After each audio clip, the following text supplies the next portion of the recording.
Veteran u orkestru AC Krnjevca je gospodin Momir Moša Milanović. Dobroveče, dobrodošli. Dobroveče, bolje vas našao. Vi ste zapravo kontrabasista, je li tako? Da. I koliko dugo ste u ovom orkestru? U tom orkestru sam od njegovog osnivanja. Naime, to je bilo davne 1954. godine. Desilo se tako. Ja sam tada svirao u Kulturno-umetničkom društvu Branko Krsmanović. A priča počinje u Radio Beogradu. Počinje u Radio Beogradu, gore u čuvenoj kamenoj sali. Ja sam bio sa društvom kada mi je Mija Krnjevac prišao i zamolio na tako jedan kraći razgovor, 10-15 minuta.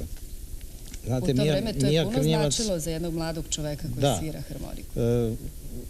Mija Krnjevac ne samo da je bio umetnik kao harmonikaš, virtuoz i tako dalje, on je bio jedan divan gospodin, jedan džentlmen, imao jedno divno ponašanje.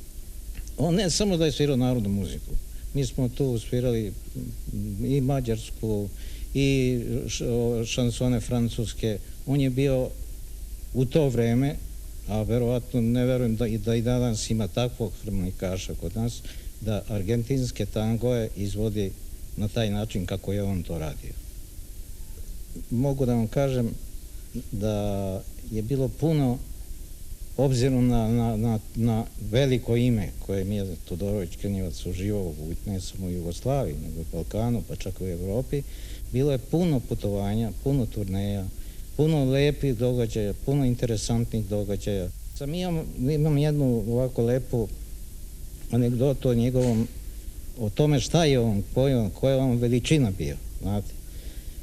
Kad smo gostovali u Bugarskoj, to je bilo 56. godine, to je prva kulturna ekipa posle one čuvene rezolucije 48. godine, da je išla na istok. Mi smo išli sa tada najpoznatijim pevačima. Kada smo došli u Sofiju, smestili se u hotel, ja sam slučajno bio soba do sobe sa Mijom. Došao je čuveni harmonikaš bugarski, Boris Karlov, koji je isto za Bugarsku bio veliko ime, kao što je Mija bio za Jugoslaviju i tako dalje, čak i van Bugarske se pročuo. On je došao, pozdravio se, klekao je, pozdravio se sa Mijom i poljubio mu ruku.